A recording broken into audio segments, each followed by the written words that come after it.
In the quiet valleys near the ancient Great Wall of China, a secret slept beneath layers of earth and time.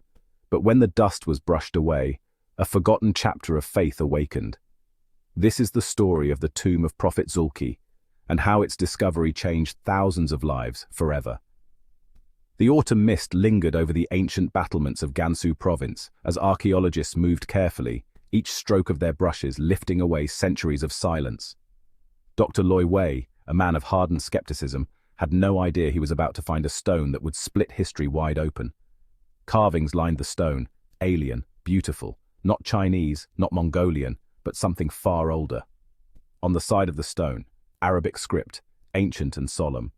The name carved there sent a shock through history itself. Zulkifli, a figure known to billions across faiths, thought to be oceans away from China. Within days, the discovery drew scholars from around the world. Among them, Professor Hassan Qasimi, a historian whose heart recognized the tremors of destiny, carbon dating, script analysis, forgotten local legends whispered from ancient tongues. The evidence grew undeniable. An ancient prophet, venerated by Jews, Christians, and Muslims alike, may have walked these lands, may have died here, and may have been laid to rest under China's ancient sky. As the academic world buzzed with excitement, the news spread beyond lecture halls and laboratories. At first, they came as tourists, curious, skeptical, wondering. Then they came as pilgrims, farmers, students, retirees, faces marked with wonder and something deeper, hope. Li Mei, a philosophy student raised on reason, found herself weeping without knowing why. Wang Jun, a billionaire weighed down by empty wealth, felt his heart tremble before verses he could not yet even read. Families journeyed across provinces, sometimes traveling for days, just to stand near the weathered stone and feel the ancient wind on their faces. Local villagers, once indifferent to the ruins that dotted their landscape, began to speak in hushed reverence, retelling half-remembered tales passed down by ancestors. The once-forgotten site bloomed with life and longing, drawing not only the faithful but also the broken, the seekers, the ones who had carried silent questions in their hearts for years. It was no longer merely a site of archaeological importance. It had become a place where the veil between history and eternity grew thin, where hearts could hear what ears could not, and where the soul stirred to a call older than memory itself. Word of the discovery spread like an unseen current, not just in newspapers and media broadcasts, but in the quiet stirrings of human hearts searching for meaning. Within months, over 100,000 people had visited the site. Thousands began to read about Islam, studying quietly in their homes, their cafes, their fields. Farmers left Qurans tucked between rows of wheat. Students hid handwritten notes inside their textbooks. In smoky tea houses and silent libraries, seekers leaned over ancient verses with trembling fingers. Hundreds whispered the Shahada under their breath, testifying to a faith they had never before considered, drawn not by force, not by spectacle, but by a truth they could no longer deny. A spiritual tsunami, born from a single silent stone, swept across the land, reaching into places no army could march, no government could fully control. Yet, as hearts turned toward this new light, opposition inevitably followed. Media blackouts choked the flow of information, erasing headlines as quickly as they appeared. Police lines blocked access to the tomb, forbidding visitors under the guise of public safety. Research closures shuttered university halls, and professors who dared to discuss the discovery found their careers quietly dismantled. Volunteers like Abdullah, who handed out Qurans in whispered defiance, were interrogated, questioned, warned. News portals once buzzing with updates mysteriously vanished. Silent vigils gathered in the mist near the Great Wall, candles flickering against the cold stone, only to be broken up by anonymous forces. Surveillance drones circled over gatherings, informants melted through the crowds. Fear gripped some, silencing their newfound questions before they could take root. But others, the quiet, the brave, the seekers, found their resolve hardened by the opposition. Faith, once kindled, cannot be smothered by edicts or fear. In hidden corners of villages, in encrypted study groups online, in whispered conversations behind closed doors, the seekers endured. They studied by candlelight, memorized verses under the stars, and carried within them a memory of the tomb, a memory too sacred to be erased. Though the authorities tightened their grip, the truth had already seeped into the very soil of the land, carried in the footsteps of thousands who had glimpsed something eternal and would never forget. Mothers taught their children surahs by weaving them into lullabies. Elderly farmers scratched Quranic verses into the dirt, teaching the next generation before the rains could wash it away. Businessmen and artists, people who had once lived for wealth, for fame, now poured their time and resources into secret translation projects, into hidden gatherings, into the quiet revival of faith. Entire networks blossomed underground, invisible cities of belief connected by faith alone. Messages were passed in coded language, books hidden behind false covers, prayers whispered into the silk of the midnight air. And in all this, the name that echoed, the name that burned bright against the darkness, was Zulkifli, the forgotten prophet whose silent tomb had called them all back to a truth older than empires, deeper than mountains, stronger than fear itself. The story was no longer about a stone or a site, it was about a movement, a rebirth, written not in ink but in the beating of hearts. The authorities, sensing the movement slipping beyond their grasp, escalated their efforts. New regulations forbade public gatherings of more than 3 people. Internet access was throttled. Firewalls thickened like iron walls around the land. Schools were ordered to revise their history books, erasing any mention of the discovery. Travelers found themselves detained at borders, their phones searched, their memories questioned. Fear became the official language of the regime, but it was already too late. For in the quiet, a new literacy had awakened, a literacy of the soul.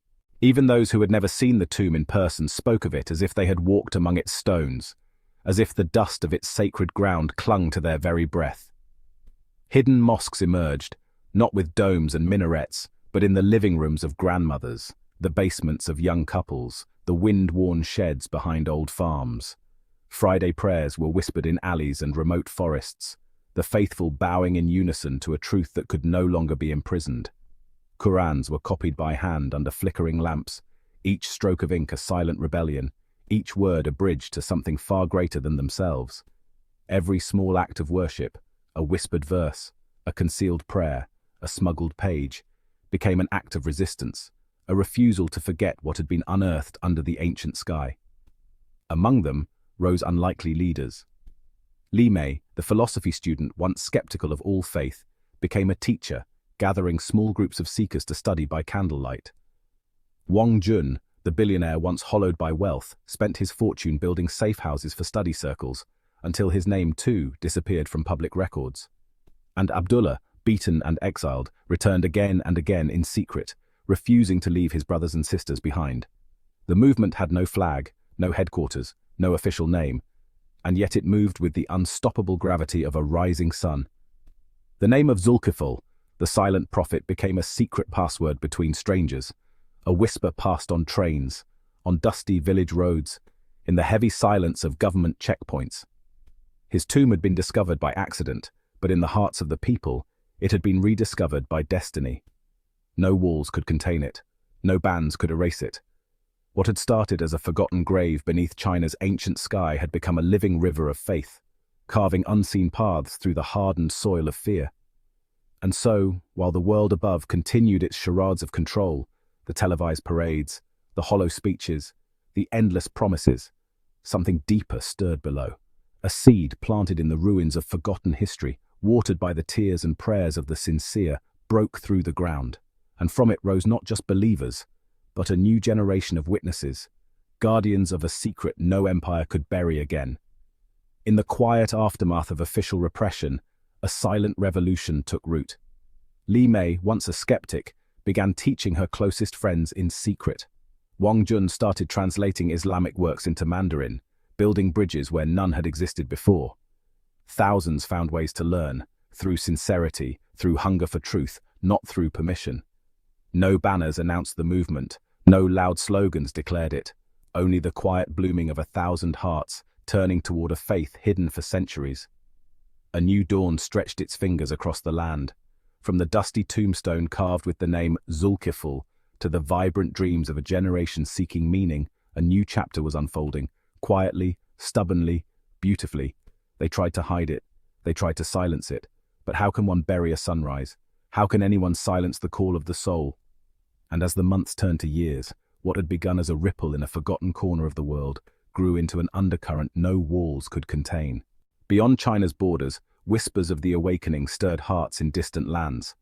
Exiled scholars carried tales of the tomb to Istanbul, to Cairo, to Jakarta. Converts from the movement found themselves connecting with Muslims worldwide, weaving a tapestry of solidarity stronger than any single nation. Underground networks became lifelines, linking seekers in hidden corners of Asia to teachers across oceans. Universities abroad quietly adjusted their research, studying Zulkifli with new reverence. Books once banned circulated in scanned fragments, smuggled on flash drives, memorized in secret gatherings. And while governments tightened their fists, faith flowed like water through every crack. It was no longer merely about one tomb, one prophet, or one land. It had become part of a global reawakening, a reminder that truth needs neither permission nor permission to rise. It had simply waited, patient, eternal, for hearts ready to hear its call, and now at last, they were answering. As the spiritual awakening continued to grow, so too did the stakes for those involved. Behind the veil of repression, a new, quieter type of resistance took shape. The authorities, increasingly threatened by this movement's silent but unstoppable momentum, tightened their grip. Yet the leaders who emerged were not the ones in the corridors of power. They were the quiet voices of conviction, unshaken by threats, and driven by an unwavering sense of truth. Li Mei, once a skeptic, now found herself as a guiding light, not just to those who were with her, but to an entire network of seekers who had come to rely on her wisdom and calm strength. Wang Jun, with his wealth now redirected towards supporting his cause, turned into a bridge between the oppressed and the world beyond. These leaders faced incredible dangers. Some were arrested under fabricated charges, others were simply erased from public view. Yet the message they carried, the call of the tomb and the forgotten prophet, could not be extinguished. Instead, it rippled outward, carried in the hearts of those who knew the truth and who could not turn away. And as this movement spread like wildfire, it became clear that it was no longer just about the discovery of a tomb or a new faith. It had become a catalyst for change, reshaping not only the hearts of millions, but the very fabric of society. It sparked new questions about the nature of truth and the boundaries of power, encouraging people to reconsider long-held beliefs about religion, identity, and the meaning of history itself. With each passing day, more people found themselves drawn to the teachings of Zulkifli, realizing that this was not merely an ancient revelation, but a message with the power to heal and transform the present. What started in the shadows now began to move into the light, quietly but steadily changing the course of history. As the momentum grew, the authorities found themselves unable to contain it, and the movement for spiritual awakening evolved into a full-scale revolution of the heart and mind. With that said, thanks for watching, and until next script,